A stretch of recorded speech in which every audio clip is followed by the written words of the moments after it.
Hello everyone and welcome back to Stories and Sunshine. Today we're discussing the tale of the green children of Woolpit. In another world, separated from 12th century England by a vast river of light, two children are outside tending to the animals on their family farm. In the distance they hear bells. They go to follow the bells into a cave, and with no source of where the bells are coming from, the children leave the cave.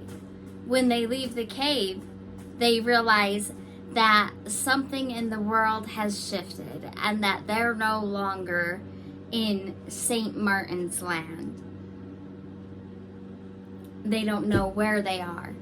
They're in a bright world. There's a dense forest full of trees that they don't recognize. So they start walking and they run into some people.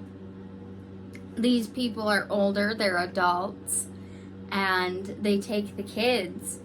The kids are wearing clothes made out of fabrics that seem familiar but are very foreign.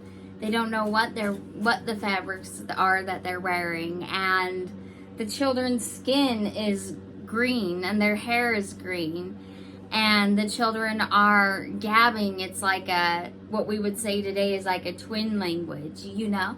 The children are gabbing in a language that you couldn't understand, and they weren't able to comprehend what other people were saying as well. So these children were taken in by the whole village, and they were taken care of. They were fed.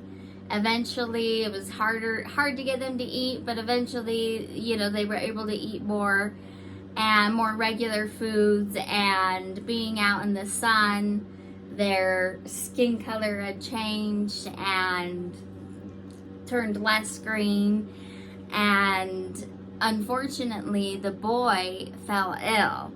The boy fell ill and died, where the girl went on to really thrive in the community. She was able to learn the language enough to talk about the world that she had come from, that was separated from this world by a vast river of light.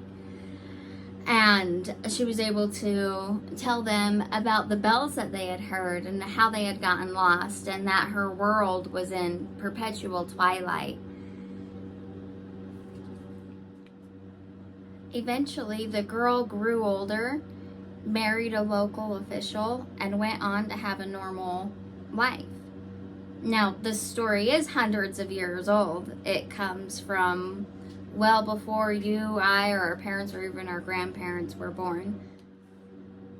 Whether this is just a folklore or it's a story of an old account of some type of a doorway between worlds, we'll never know. But one thing's for sure is that the green children of Woolpit have become part of this collective myth, that it's part of our story, part of the story that we tell and that we will continue to tell.